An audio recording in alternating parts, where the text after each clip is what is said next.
On today's episode of Shift Happens, I'm joined by Danielle, who I like to call and refer to as Dani Cakes on Instagram, a fitness and wellness coach dedicated to helping women grow in confidence and feel their absolute best.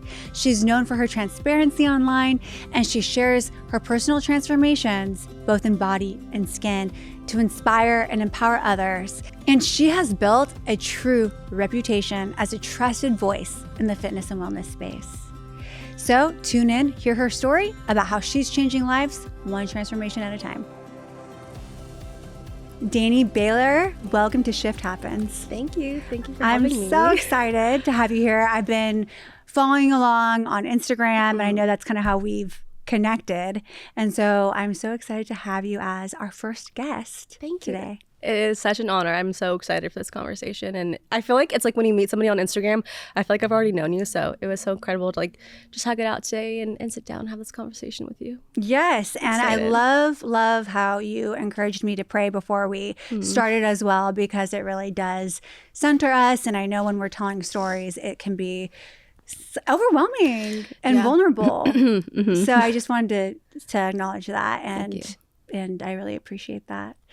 So I'm really excited to get to know you and have our audience get to know you. And so where I want to start is your childhood. And I want you to kind of bring us into what it was like being little Dani. Where were you raised?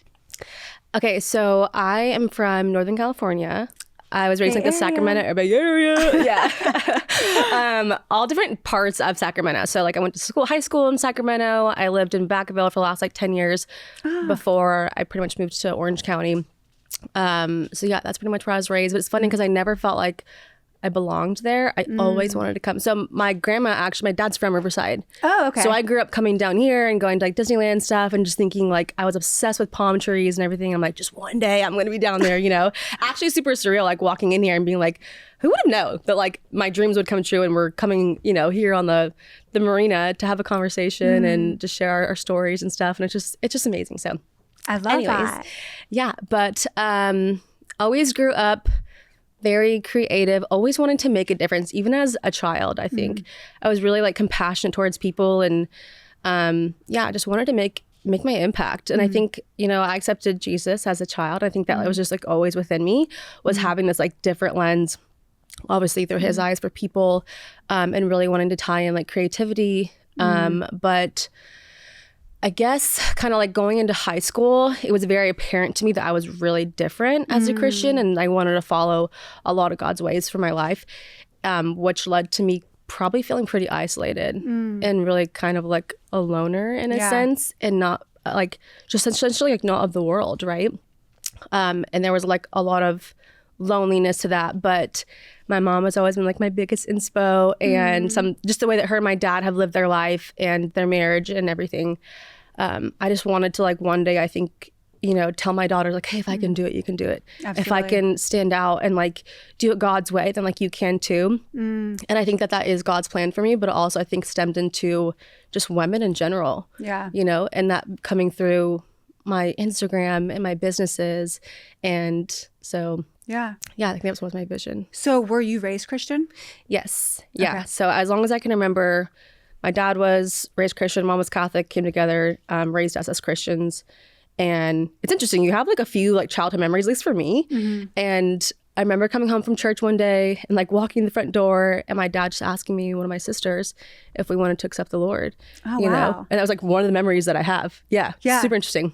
So that's why I think like looking back at all the way that I felt and thought and like visioned my life, like I just accepted Jesus at such an early age, and especially as a child is so precious too, you know? So, yeah. So how did you come back? Because you were saying how you felt like you didn't belong in school, like high school.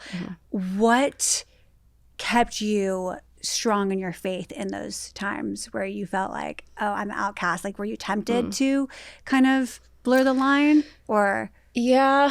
So I was a cheerleader all of high school. So I was kind of in that group. And it was definitely difficult because you want to fit in, but I still just felt like, I mean, I think I was actually told at one point, like, you're just stuck in your Christian box, you know?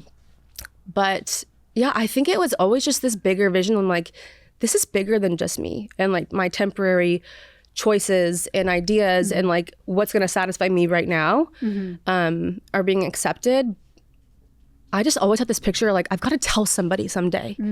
That was just what I was locked in on. And I don't know if that was just the only thing that was like holding me to it, but like God kind of put that in your heart, and you've always had this boldness about you to share about your relationship with Jesus. Yes, I knew that there was like a greater reward. I guess other than just like being in the moment kind of a thing. I can relate to that in a way because, and I was not raised Christian, so, but as a young, you know, not woman, young girl, as a young girl, I had always felt like there was more. I didn't know what the more was. I didn't know if that was God or what that was. But I always knew, like I knew that my pain or my story was never in vain.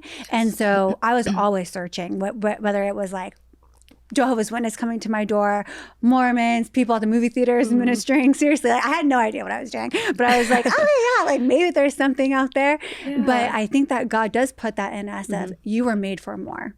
Yes. And it sounds like that's what he has done for you. Yeah. And I'm sure for many of our listeners, even if they're not walking with Jesus, maybe they do feel that tug in their heart where they're like, okay, there is something and I don't know what it is. I can't put my finger on it, but there's something more. And hopefully that curiosity would lead them to a relationship with God. Yeah. So I love that. I want to fast forward because when I first came across your page, you were doing Arbonne. Yeah. Arbonne? Yeah, Arbonne, yeah. I never know how to say it. Arbonne. Yes. You're killing it, right? Doing Arbonne. Why did you make that leap to do, and like, what was the backstory there? To start Arbonne? To start Arbonne. Okay, so this was 2018. So just to kind of sum things up, I'd gone to like a couple like in-home parties and things like that. But there was really a couple girls that it was kind of like the younger generation starting to do network marketing. And I'm like, wow, this is the first time I've seen network marketing in like a good light. And at the time I was doing hair full time and just kind of feeling like that same feeling of like wanting to do more. Like I was always growing in my businesses and just, I guess how to make the most of my time, not necessarily just money, but just time too, and my purpose. And there was just this undeniable tug. I saw someone's story one day and God's like, you're supposed to do this. And I just couldn't even deny it. So I jumped into the business and I was really passionate about it because I had a lot of like gut issues and things like that and was looking to go more of a holistic like way of living.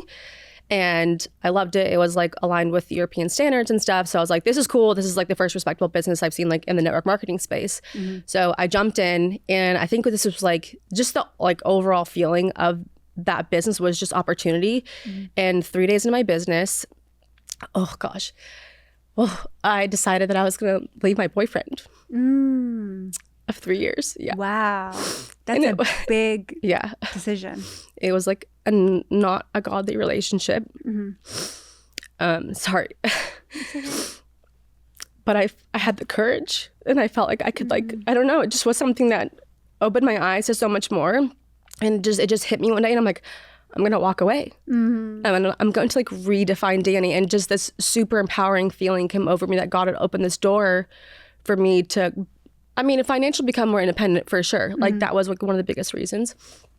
But I knew that there was something so much bigger in it. And I couldn't quite put my finger on it, you know? So yeah, I think that was a huge like eye-opening thing for like the first time in my life to be like, wow, this business opportunity is so powerful and it could change my entire circumstances right now. So why did the business lead you to break it off with your boyfriend? I mean, I'm sure that wasn't the reason, but why? Because you said 3 days into your business, you decided. So what was that mindset shift like? I think I saw the possibilities. Like, it's so crazy. I look back, I'm like, gosh, I was so young still then too. But I just really believed in myself. And I think I saw the power of like the business model. And I don't know, I just felt called to do it. And I was like, I can do this. Like, I can grow this. I can help people on a way bigger scale. And I think it came down to like, I loved doing hair and I loved having conversations like with my clients one-on-one. But I kind of saw this as I can have a team and I can reach way more people in that sense. And I don't know, the vision, it was just there. But did you feel like your boyfriend was holding you back on that 1,000%. vision? Okay. Yeah. Yes. Okay. So that is, so you started the business, 3 days go by and you probably already were feeling like you wanted out of that relationship, right? Yeah. And then you started the business and you're like, okay, if I wanted to redefine who I am, I need to let go of the dead weight in order to really emerge as somebody that I really want to be. That is a very powerful point, which is yes. So I think he really held me back from being authentic to who I was. And I think when I kind of started the business, I was like, I'm going to take a stand for myself, because I knew it wasn't something that he was really going to support. Because, you know, owning a business, you kind of have this you kind of have to have this like alpha sense side of you, you know? Yeah, and I think do. that, I do know, especially in relationships, I do know. Yeah. And if someone can't handle that, I think I was like suppressing that for a long time. And there is a point now where I'm like, you know, my fiance is also an entrepreneur and there's a balance to it. There's a time to be alpha and there's a time to be feminine. And he loves that, you know? But I think back then I felt really controlled and defeated, and I allowed that as well, right? But it was kind of a time for me to be like, you would not support this and I'm going to quickly outgrow you and you're not going to hold me back. I think that was a big part of it. Yeah. No, that's great. That's great. So when you ended things there, was it you just cut it, or did it drag out? Yeah. So I did for about a month. Okay, I will say that we lived together and I moved out into the other bedroom and I was there for about a month. And then God opened doors for me to live with friends and things. And so it was hard because as soon as I tell him all the things, I'm like, why it wasn't working? And ultimately we were not equally yoked. He was not a believer, a follower of Christ, you know? So they're just, you can't force someone to do that. And I would never want to. And so after that, I was like, I did have compassion towards him because he wanted to make things right. But it wasn't God's best. It wasn't his will. And so it kind of like did drag out. I will say we're civil, you know, there was a lot of things about that relationship that were not good. But I don't wish him like any ill will now or anything. You know? Yeah. So. Okay. So now you were selling Arbonne for 7 years? About 7 years. About 7 years. And in that time, what would you say are the pros and cons of network marketing for that particular company? Yeah. There are so many pros just in network marketing in general. I mean, the community is huge, and that's something that I love about it is, again, I think I felt very isolated for a long time. And again, just building a business, it's like it can feel very lonely. So to have other people who are, you know, lifting you up and pouring into you, and they have the opportunity to do it with my team too. I mean, one of the most amazing things about network marketing too is like, this brand had been around for decades. So it's like the product was already established. Yeah. And now it's like, I just get to be the people person and be like, you know, personal like salesperson with my friends and stuff and help them get like a discount and good clean products. So it's cool because you don't have to put like all this money down to start a business, but the opportunity is there to scale it if you work for it, right? It's like consistency and time and hard work. So I think that was the vision that I caused. I was like, I can work hard and I can show up every single day and I'll work harder than anybody else, you know? So that's really amazing. It's like if you want to have a sense of like entrepreneurship without having to build from the ground up, you know, and just being able to sell and share. Point. Yeah. Because a lot of people get overwhelmed on the how to start a business. And with these businesses that already have it built in for you, like, hey, here's the product. This is what I want you to do. Here are other people who are doing it. It's almost like a plug and play, if you will. Yeah. And it almost like jump starts your career into entrepreneurship. Yes, totally. There are so many of us that I know that now have other businesses outside of it, which is amazing. And that could be the one thing that like funds maybe what your dream actually is. Yeah, you absolutely. know? Absolutely. So, yeah. What would you say there is a con? This is actually, I think, a hard thing. There's not really that much. And I wish that I had like an answer, but I think with that company specifically, like maybe there was a certain way they wanted us to like share and, you know, organize our teams. And so I always loved the part of entrepreneurship that was like more flexible to like the way that I wanted to do it.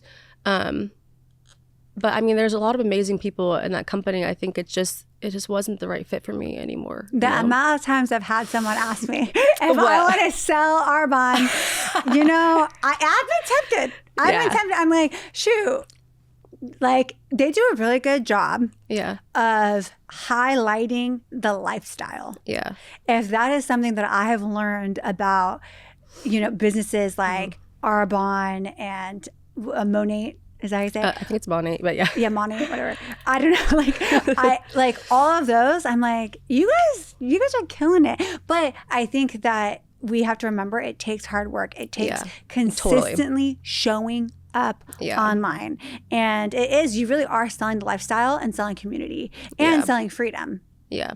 Freedom and time, which a lot of people, freedom, Yeah. time, flexibility, right? Yeah. And so there's all these underlying things that you are selling versus just the product. Yes, totally. And that's something that I've really gleaned from even just watching people on social media. So I love that. And then I recently noticed that you just pivoted from Arbonne, another, I don't know how to say it. Oliveda. Okay, because my brother's wife started to sell it. Okay. Yeah, and he swears by it. He was like, look, I'm not even joking. He came over for Christmas and he had like a pimple on his forehead.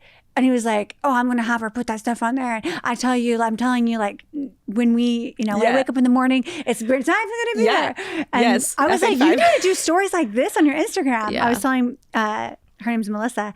I was like, you should put him on there and do like a before and after. Like, people want to see that. Yes. So what made that shift from Arbonne to Oliveda? Oliveda, I say it both ways. I don't know. I look back at my stories and I was like, sometimes I say Oliveda, sometimes I say Oliveda. It's so new. It's also Olive Tree People. Yeah, I saw that when I was looking at your website, Olive Tree. I was like, I don't even know what to say. So I think probably like the last year of Arbonne, I was feeling just kind of disconnected, and I think essentially just almost outgrowing it, and really just feeling like God was like pivoting me into a different direction. And that was really difficult because, I was a top less than 1% of the company. And when you get to that level, it's like, I really felt like Arbonne was my identity. And so it felt, we always said like, we're a lifer and you're really loyal to it. I was very loyal to that brand. So much respect for so much of what they'd done. It was an incredible experience. But there was something still in me that was like, okay, I guess outgrowing, but there was this, I just don't even necessarily like love this word, but was the way that my life was shifting in that season. I was no longer aligning with some of the things and aligning with some of the products. I mean, again, European standards are amazing, but as I went on to my one-on-one coaching route and, healing your relationship with food and things like that, I just started to see like things I was like, I don't really know if I, feel that confident preaching this message right now. There's a lot of just different things. And I think that that's okay. And so I got to a point where I launched my coaching and I just felt in like my spirit was really sad, but just this like big disconnect that maybe it wasn't that place that I belonged anymore. And that was really like, there was a season I really had to like mourn it, because I was like, I'm going to be in this business for 30 years, forever. And God was really turning me in a different direction. And so I actually had gone to like a big convention in Vegas, which we did in July. And I actually came home early and I just had this feeling that I was like, man, that just wasn't there for me anymore. And it made me really sad because, sorry. You're good.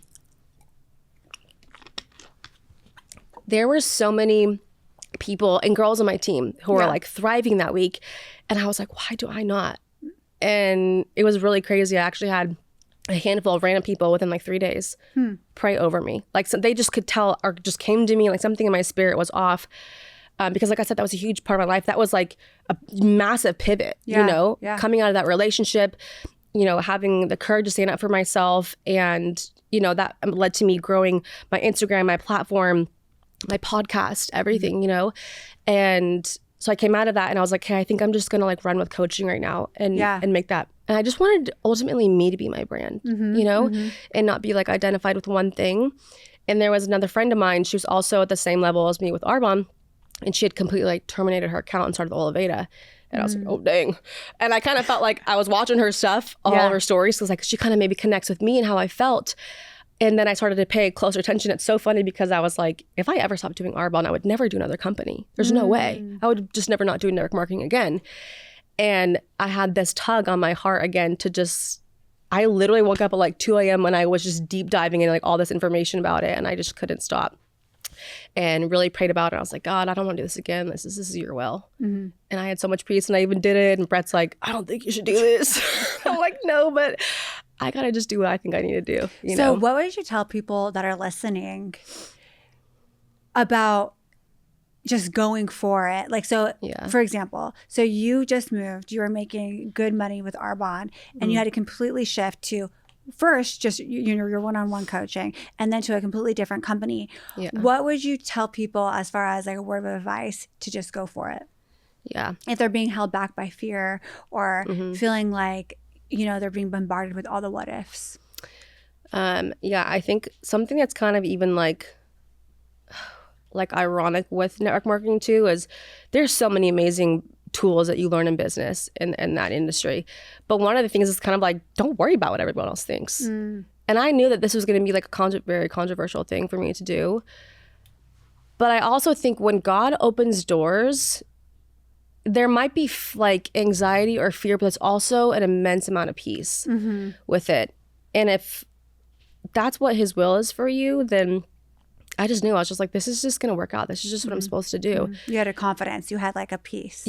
From it. And you're never going to have everyone's, you know, approval. No. And at the same time, you know, one of my main like conversations and like mottos I like to live by is like, I will always give people permission to do the hard things, right? Like since I was a kid. You know, and even if nobody else it doesn't make sense. And at the end of the day, like God has not necessarily called us to do logical things, but yeah, and it was something, I definitely feel like it was a risk, but I also felt like there was more of a risk to stay where I was at. So you do really well sharing your transformations on Instagram, and not even just your transformations, but just your journey. And I think that, and I can speak for myself as well, that a lot of us, we are scared to show up on social media because of what other people will think of us. And also, I would say the number one reason why we don't want to show up is because of rejection, fear of rejection. So how do you combat maybe thoughts of, man, is this coming off annoying? Or, you know what, I don't really feel like posting my body before and after today. Or you also show your skin before and afters.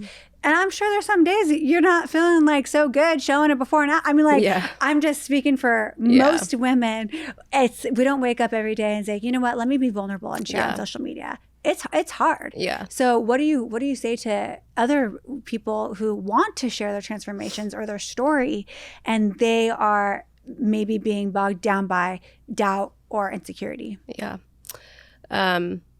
It's definitely, I mean, even bring back the podcast, I was like, oof, this is like, congrats on bringing back your podcast. You too. I know, it's amazing. It is very vulnerable. But I think, you know, the first thing comes to my mind, I'm like, if I just reach one person, that's all that matters. And I will take, and you know, especially being a Christian, this is like, the road is narrow, you know, like, again, you're not going to please everybody. There's no way. And you're not called to. But if I can impact, you know, it's so funny. I remember like when I think I was in my senior year of high school, and we got this little index card, and it was like, write what you want to, you know, what you want to achieve in the next 10 years at your reunion. And I think I said, I want to change 10 people's lives. Aww. And God's probably like giggling, looking back and be like, girl, this thing is small, you know, but it is, I think.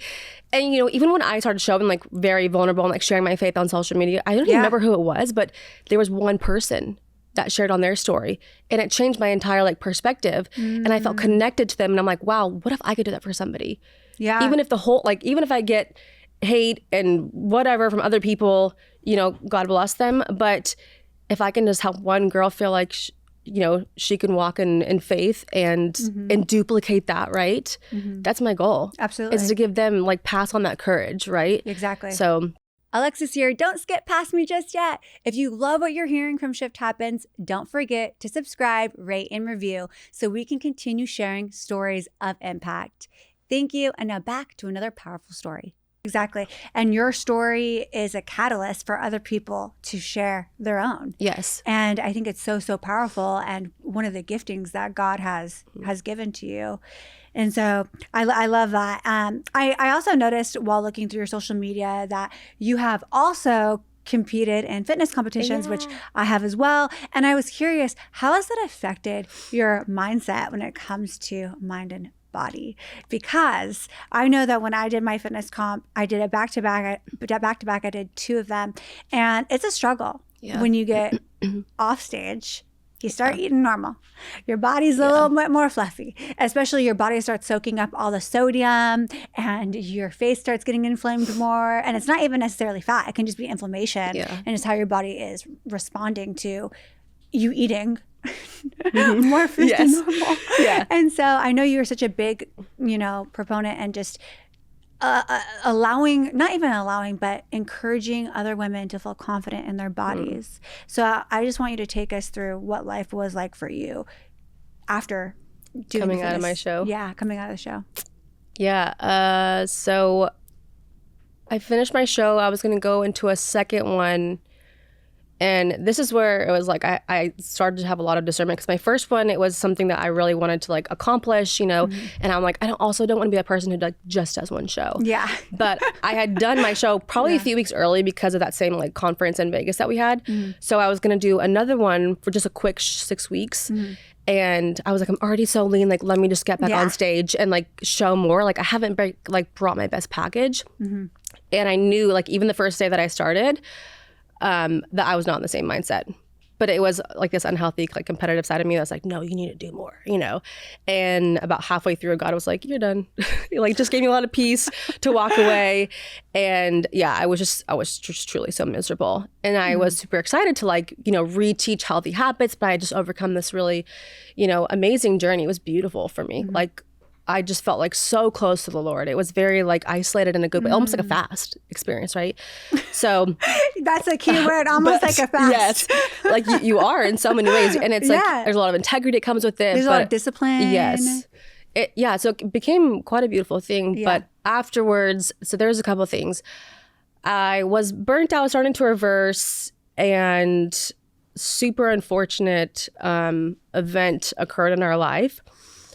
And it just threw everything off. Like we were in full survival mode, just overcome with anxiety. And I just remember I was like, I just need to eat something, and I can't even like think about the calories. I can't even go to the gym. I can't do anything. I just need to like eat something. I guess the best way to explain it is like that survival mode. And so I just had to do the very basic things. So that season of life was extremely stressful, and then your body starts changing, and I was so embarrassed to go to the gym. I would only wear big t-shirts, and I look back at those photos now and I was like, dang, I look so good. I was like, but it's hard because, you do get so fixated on the competitive side of it and seeing that that's like what's desirable, right? But that is not necessarily like beauty. But long story short, I kind of went into we really relied on food for comfort. And I went through like deep binging phases. Girl, I used to have Tums in my center console because I just knew that I was going to overeat and just try to have something that I already, again, like I said, I already have like digestive issues. So it was just, it was awful. But probably, this year after, so coming into like last spring, actually I woke up on the 1st of January of last year and I was like, this is not serving me. This is not serving the people that I love, not my audience, the people that I serve, this version of me. Like I've got to get it together, And that's kind of what stemmed into coaching, was me healing my own relationship with food. Got it. And just letting, even just the vulnerability on social media is, we are real people, and everything is so, it's the highlight reel. So to be able to give them this like authentic side, to be like, hey, you're normal, you're loved, like just the way that God made you. And yes, honor your temple by taking care of it, right? And nourishing it, but also not to either extreme. Absolutely. I love that. That's really well said. You brought up how you ended the relationship with a 3-year boyfriend. And now you're engaged, not to the same person, right? No. Yes. And now you're engaged, recently engaged. Yes. And I want to ask, what was your non-negotiable entering into this relationship? Definitely like somebody walking with Jesus, right? And I think there's, as a young person, if someone says like they go to church or, the two boyfriends that I even had before him both said that. And so one of them would even like beat me in Bible trivia, but it doesn't necessarily mean that they were like, pick me, I have the answer. They were like walking with Jesus. No, it's such a very different. Yep. And I think, it's like our story is it's so amazing. It's so beautiful. But yeah, how'd you guys meet? At the gym, actually. So it's so funny. Okay. I used to do chalk online when I lived in like Northern California, and I moved to Newport because I wanted to go to chalk. It's kind of like CrossFit style, like strength and conditioning. So I moved down here, and that's actually where I met Brett. It's so cute. He has a story. He says, I remember the day, because I basically came down here for a weekend. I just had like a little getaway for myself. Yeah. Stayed at Lido House and like just went to the gym. Yeah, it was like a little weekend for me. And I was like, I'm going to come back and find an apartment, and I'm going to move here. It was my dream, right? And I finally had the means to do that. And Brett said, I remember the day that you came to chalk that weekend. You had your hair in pigtails, you did back squats, and then you left. Like it was like God showed me before we even really knew each other. But anyways, I always had like a lot of peace around him, and he just felt like such a light. But I knew he actually started following me on Instagram, and I had posted the story that I was at a coffee shop with some friends, and there was a group of young people that were praying together. And I think I posted about like bring prayer back to the table, and they're publicly. And the first thing he ever like really said to me, responded, was amen. And I'm like, And he would always like engage with like anything that was faith-based that I would share. And so yeah, when we first like started dating, I'll just say actually one of the biggest things was, I knew he was a Christian. I knew that his dad was a pastor and things like that. But there was immediate peace. But one of the main things we first discussed when we were dating was about sex. And I had told him, because there are some Christians who believe that they will have sex before marriage. And I was like, okay, we had this conversation at dinner one time, like this is going to either like make it or break it. Yeah. And I said, hey, when I said I'm waiting, or I'm not going to have sex with you right now, like I'm not going to have sex with you until we're married. And I was just like not really sure what he was going to say. And and he was like, yeah, I believe the same thing. And I was like, oh, okay. Because, I had been denied my whole life over that, So I think once there was that, and then when we first started going to church together, his Bible was like wrinkled and there was notes all over, and like he had been seeking God. There were very clear signs that he was like humbling himself and surrendering to God's will in his life, not just like his own ways, So we've all heard the saying, you got to test drive the car before you drive it, right? What would you say to people who hold that view? Because that's obviously not the view that you hold. And so what would you say to them? Yeah. So first, you're not a car. We actually just went to Mariners last weekend at the young adults group, and they talked about this, like sex outside of marriage. And I'm like, we are not cars. We are spirit. We are human. We are souls. And it's so interesting because we started reading this devotional. It's like a marriage devotional a few months ago. And it led me to another book called Married Sex. And it's very in detail, but there's like the scientific side of it, but also like the biblical side of it. Oh, you guys, it's so beautiful. And just really how like like I said, I've always believed, basically like when I was a child, my mom always said, your dad and I waited for marriage. And I knew that was righteous, and coming into the world and going to high school and all these things, and, people just willingly, being open to having sex or anything of that kind outside of marriage, like just really broke my heart at such a young age. And so I always knew that to be true. But I mean, it talks about how it's like, we are told to wait for marriage, but then not really necessarily like what happens after marriage. And I think that this is actually like a very important topic, because I think there's a lot of people who either feel like it's super freeing and it's natural, or there's a lot of shame around it. 100%. And in Genesis, it says that when Adam and Eve came together as one flesh, they did not feel shame. And I think there's something so beautiful about sex being inside a marriage. And so, again, like I even have, friends who are Christ followers, and they're like, yeah, we have to do it before we get married, or decide if we're the one. And it's like, if God created us and created it inside a marriage, and that was his will for us, if there was an adversary and his goal is to kill and steal and destroy, wouldn't he want to convince us that the fun ends in marriage or anything and inside he has of God's done a very will. good job of doing that in Yes. today's society. Like, you got to try it out. You got to Yes. experience it. You Yes. you want to be that one person forever? I'm like, actually, yeah.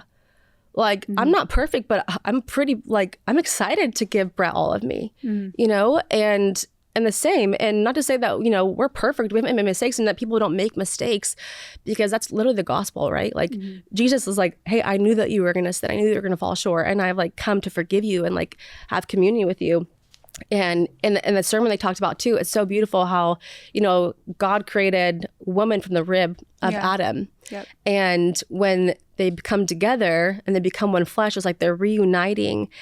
And if you were to unite with somebody and not stay with them, like there's hurt there, you know, like that's not God's will. He wanted to be a covenant, like us coming together. And so, yeah, I think dating, intimacy, all that is so important. And I think it's just like anything. It's like if you were to go in a marriage and say, well, you better be a perfect communicator, because if not, I'm out, right? Like, it's something that you're going to grow in.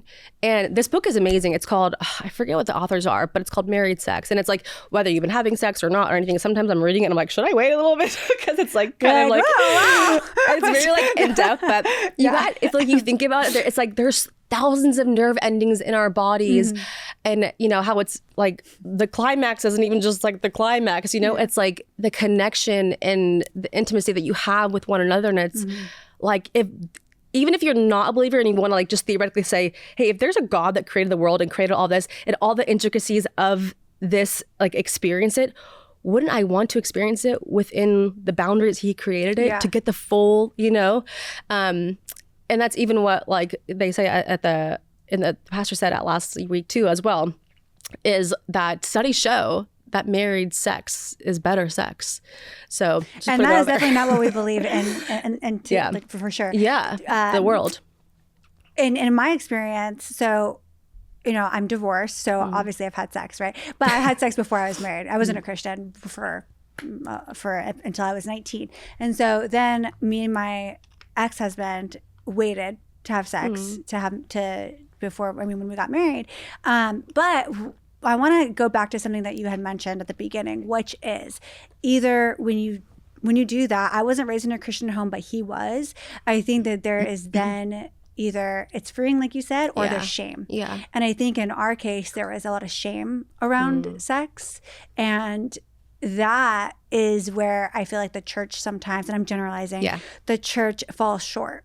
Yeah. They say, wait. Then, you get married. Okay, go do it. And then it's like people are left to their own devices. They feel shame. They don't know what the heck they're doing. Truly. And there's so much language around sex as a Christian where you feel like it's dirty or wrong. Yes. And so to flip that mindset, all overnight, of a sudden, is not possible. Yeah. So I think it's so important to have mentors, like you were saying, resources like the books, other people around you, if you do choose to wait for marriage, because I think a lot of people are in for a rude awakening because there's not enough education around it, truly.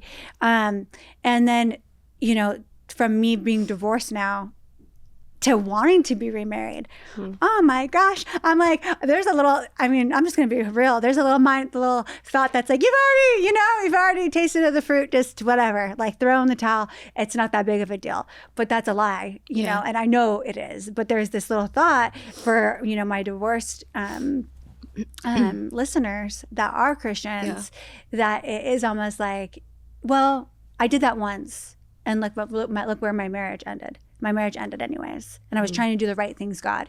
And look, this still was the outcome. Yeah. I think sometimes that we can allow those thoughts to then create a new identity in us and control the direction of our life. So that's why we always have to go back to the word of God and what God's word says, because our thoughts are always fleeting. We are always going to be back and forth, full of emotion, whereas God's word is faithful and is true and is a solid rock, right? But I do think it's very important for churches to educate it's Christians on sex. I don't feel like we talk about sex enough. No. I really, really don't. You know what's really cool too? I was reading it last night, and it actually talks about like Song of Songs. Oh yeah. And it's like, it's kind of this like, no, it goes I'm like giggling in like a poetic way. It's like like an erotic, poetic way of explaining. It's like the gazelles of her. Yeah. Well, oh gosh. The pomegranates. Like one of the very first verses, it talks about how she says the kisses of his mouth like exceed any great wine. And they're saying like 3,000 years ago, like wine, like to compare that was massive, you know? And then it says, it doesn't necessarily like his mouth on her mouth. And you're like, oh my God. But it's like, she's like him kissing me everywhere. Yeah. You know, like nothing. Oh, it goes into detail. Yeah. It goes into detail. But it's like, it's appropriate for someone who's maybe younger would just like, whoop, right over their head. Go over their head. You know, but I'm actually like, I want to bring light to that. It's like Songs of Solomon or Songs of Songs, but it's like, you know, it says like the King of Kings, like he's like the King of Kings. There's no one greater. And it's like Song of Songs. There's nothing more important than this. Like this is it's so valuable in our relationship. And I'm like, of course, the enemy would want to destroy it and to taint it and to make it, you think like there's shame around it when God's like, no, I created this to be beautiful, to bring you together as one, you know? There's a quote that I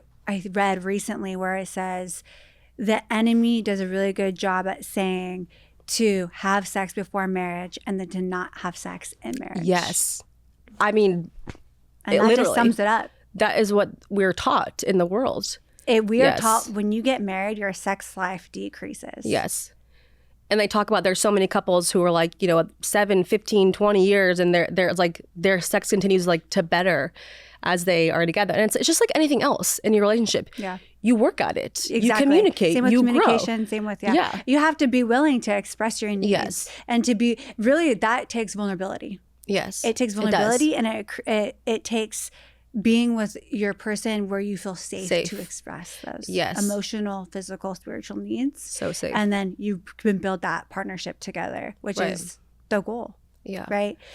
Thank you so much for sharing that, because I know that it's sometimes an uncomfortable conversation to have. And I think that people hearing this, that, you know, some people might be like, oh, could not be me, you know, like could not be me to wait. Yeah. But then there's other people that would be like, okay, like I understand that. And I value the waiting, and there's so much beauty in the waiting. Yes. And so thank you for being a voice. Can I share one more thing, one more thought? Yeah, go ahead. If there are people, because Brett and I we're coming up in 4 years in May. And if there are people that are struggling with it, or they're like, maybe they have been intimate with their partner, but they feel it's like, I've had friends who are like, I feel really convicted. I know I shouldn't be doing this. Just pray about it. Like, there are moments when I was like, oh my gosh, how do I do this? You know, it definitely takes two to keep each other accountable, but also to like just be in prayer.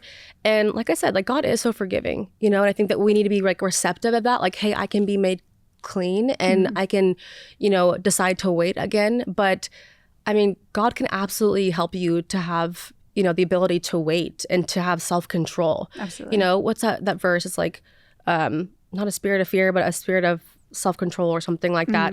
And God can absolutely give that to you. So if that's something that's on your heart, it's not like it's like, well, there's no way, I've already done it or whatever. Like, how could we possibly? And that's where I think people get caught Surrender to the Lord. Yeah. Let him show you. I'm a testament, I'll tell you. Yeah. Because there's moments when it's like, okay, we're strong. And then there's times when we're like, all right, we need to like pray through this, you know? And that's why boundaries are so important as well, that you guys both have to be on the same page so that you don't then fall into temptation. Totally. So last thing that I wanted to ask as we wrap up, you do such a beautiful job of sharing your story and your journey today, but also on socials. And so I want to end with, what advice would you give to our listeners that are wanting to turn their story or their pain into their purpose or calling? Yeah. I think ultimately, kind of like what I said before, is there's this verse. It's like Jesus didn't come, or we didn't come to serve, but to be served, but to serve. And so, you know, even if you are a follower of Christ or whatever, and you're like, my life, I mean, I didn't think we were gonna have to wait 4 years to be married, you know, and all the things that have, you know, we've struggled with in between, and the sufferings of life. And I'm like, God, why us? Like, we did things right. You know, we try to do things right. Yeah. But that pain becomes like, I would rather have like I'm not asking for this, but I'd rather be able to like endure suffering times to show somebody that God can bring, like, that's what faith is. It's easy to have faith when like things are good. 100%. But to struggle and be like, God, I still believe that you're good, and I'm going to show you. And it's so beautiful, because I feel like now we're on the other side of this really intense season of our lives that we had to endure together, and to be able to show like, hey, God was still faithful, you know? And it's like, if maybe in like, I understand, because there's definitely moments in the season of pain that I was like angry with God, or I would read my Bible and be like, this isn't helping me right now. You know, like, it's not like I'm not feeling any different. Yeah. But then being on the other side of it and being like, regardless of how I feel, I'm trusting in you, and your word says that you're good. 100%. And so now it's like my pain, I get to have conversations with women who are like maybe in the wrong relationship, or just going through a hard time, or are struggling sexually or something, you know? And I'm like, hey, God is faithful. And I know this because like, that's my story too. And so just holding on to that one person, like, maybe I can just serve one other person and show them, if I can do it, so can you. And if God's faithful to me, like, he loves you just as much, and he's gonna be faithful to you too. I love that. And so, yeah, just showing them in that sense. Yep. If you can show up for that one person. Yeah. I think that's a great way to end this Yes. episode. Thanks so much for coming. Thank you for having me. It was me. a pleasure. So fun. And I can't wait to follow along. Why don't you tell everyone where to find you? Okay, so I'm on Instagram at Dani Cakes, 3 N's, NNNI Cakes. And then my podcast is called The Vine and the Branch, about staying connected with Jesus. Go follow and listen. Thanks so much. Thank you. Thank you for listening to Shift Happens. You are the reason I started this podcast. I hope it finds the ears and hearts of those who need it, so that you know your voice matters and you are reminded that someone needs to hear your story. As always, be sure to subscribe so you don't miss an episode. And I'll see you next week.